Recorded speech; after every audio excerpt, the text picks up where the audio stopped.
Hey everybody, it's James here at the Sawyer Family Reviews channel. Today is Wednesday, December 2nd, 2020. This is your weekly comic book pickups video. Every week I buy comic books. I buy them for myself, I buy them for my kids. I buy them at Queen City Comics in Fairfield, Ohio, zip code 45014. If you're in the area and into comics, check out that comic shop. While you're over there, check out the toy department. Whew. Okay. The holiday season is rapidly approaching. I'm super excited. I hope everybody had a good Thanksgiving. I didn't buy a lot of books today. It was kind of a light week for books. There were a lot of covers, but not a lot of books. My hands are all chapped. I guess it's chapped. It's not chapped. Lips are chapped. They're dry.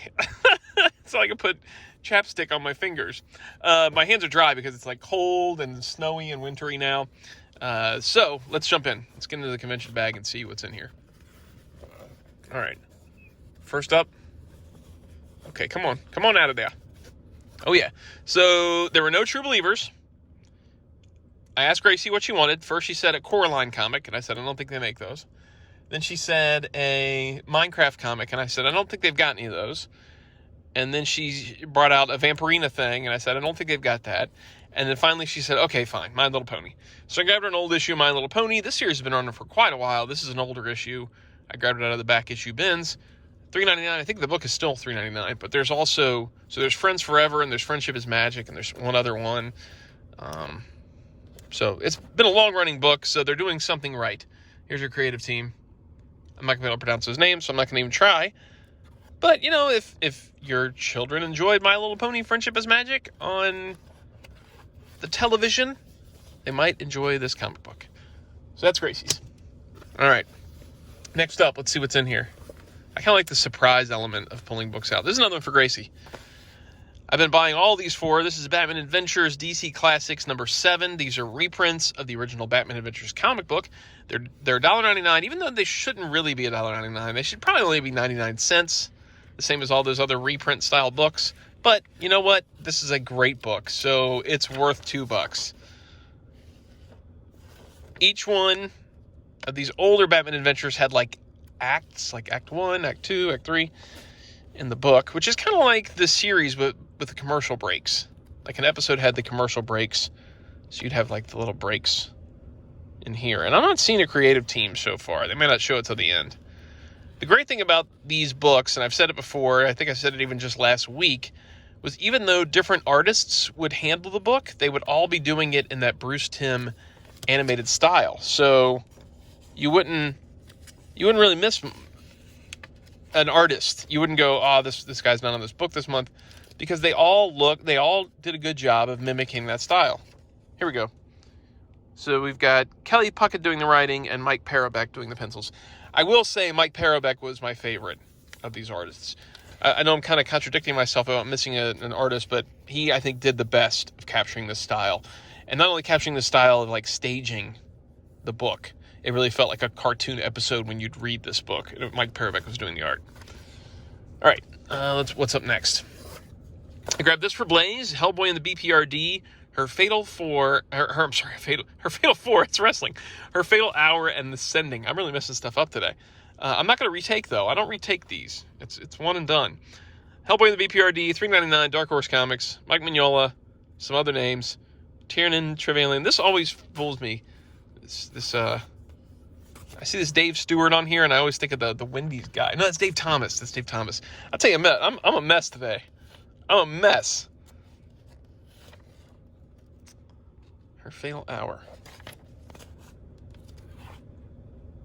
That's pretty cool. I don't know why I grabbed it. It's just, there was nothing else for him today, and, you know, it seemed like it was a one-shotty type Hellboy thing. So I'm like, you know, I'm just going to grab that. He had like 3 books to choose from last week and no books this week. So I just grabbed that. And then I think this is the last regular book today, and that is King in Black number 1. So this is the big crossover that all those True Believers have been building up towards. This is $5.99. There were so many covers. There was at least 6 regular covers and then 6 priced variants. So there were like 12 covers of this. I chose this one because it has some of his favorite characters on it, and I didn't like the regular cover as much as this one. So this is Venom and Iron Man, Cap, this very much McFarlane-looking Spider-Man right here, Wolverine, Marvel Girl. No clue what this is about. I know it's by Donny Cates and Ryan Stegman, so it's your classic Venom team. It's been going for a while.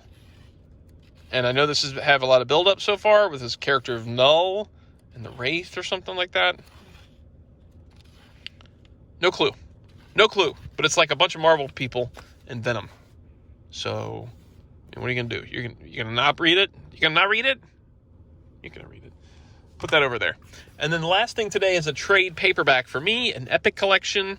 We've got Epic Collection, Incredible Hulk, Going Gray. I've been looking forward to this one for a while now. I'm super excited about this release. Look at that. That's so cool. Because it's got probably one of my top 5 Hulk issues of all time is in here. So this is volume 14, and Epic Collections are big, chunky books that collect a lot of continuity all in a row. They jump around with release dates, so even though this is volume 14, that doesn't mean the previous 13 volumes are out. It just means they're jumping around. And that's kind of a cool way of doing things. You're not stuck in the Silver Age for forever. You have a good chance of getting one of your favorite stories a little sooner than you might, or maybe not. It's all luck of the draw. So I'm not going to read all this, but I will read what this includes. Featuring the complete classic John Byrne run and the status quo smashing setup to Peter David's multi-year epic. So you've got Incredible Hulk 314 through 330, Annual 14 and 15, and material from Marvel Fanfare number 29. This is fun because I don't think a lot of this stuff has been collected before. I don't think. I think that this comes after, I think, Incredible Hulk Crossroads, I want to say, right after that. And then, or that time of the Bill Mantlo era of Hulk, maybe. The 314 through 319 that John Byrne did was collected in the John Byrne Visionaries. But I think everything after 319 up until 330 has not been collected. I could be wrong, but I don't have it. I don't think it's been collected, though. So 330 begins the Incredible Hulk by Peter David run. So you can get that in the Peter David Visionaries, or you can get it in the Omnibus that's out now. Omnibus Volume 1 was where that starts. So this double dips on one issue in that 328, I think, is the Omnibus, because that one's actually written by Peter David in the midst of this Hulk Going Gray storyline. So you get one doubled up issue, but this leads right into the Omnibus, which is cool. So you could read this and then jump right into the Peter David era. And this was a cool time for the book, actually, because it separates Hulk between Hulk and Peter David. I am seriously in a lack of sleep or something. Not separates Hulk between Peter David. Separates Hulk between Hulk and Bruce Banner. What a mess, man. I gotta take some caffeine or something. So it separates them. And then it's about rejoining, and introduces the Grey Hulk persona. It's a lot of cool setup that leads right into the classic Peter David era of Hulk. I want to get to this issue that's like one of my favorite issues of Hulk. Like all this John Byrne stuff is that's really fun. That's cool. Come on now. Something about the paper on this one. It's different than the other epics, I think. It feels more like, I don't know, like it has more of a matte texture to it. It's not as glossy as some of the other epics I have. I could be wrong, but it feels, I don't know, I kind of like the feel of it. It may be cheaper paper, but I actually like the way the colors pop off of it. And I am not a huge fan of overly glossy pages, so I really like the feel of these pages. I don't know. This is it. I had this issue as a kid. I remember buying this off the newsstand because I was blown away by this cover. I was like, whoa, Hulk's like dead and all these people are carrying him. What happened? So I bought this, and I remember reading it over and over again.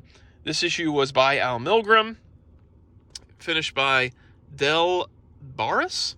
So the art's really sharp, and Hulk's fighting everybody, because the Hulk doesn't have Banner inside. So it's just like he's this kind of mindless rage beast, and he just mops the floor with everybody for a while there. So of course they have to re-merge him with the Hulk, and then we got some Grey Hulk going on there. Let me go back a couple pages. Was that Zax? I thought I saw some Grey Hulk. I could be wrong. I thought I saw some Grey Hulk. Come on now. I can spend a little extra time on this because there weren't a lot of regular books.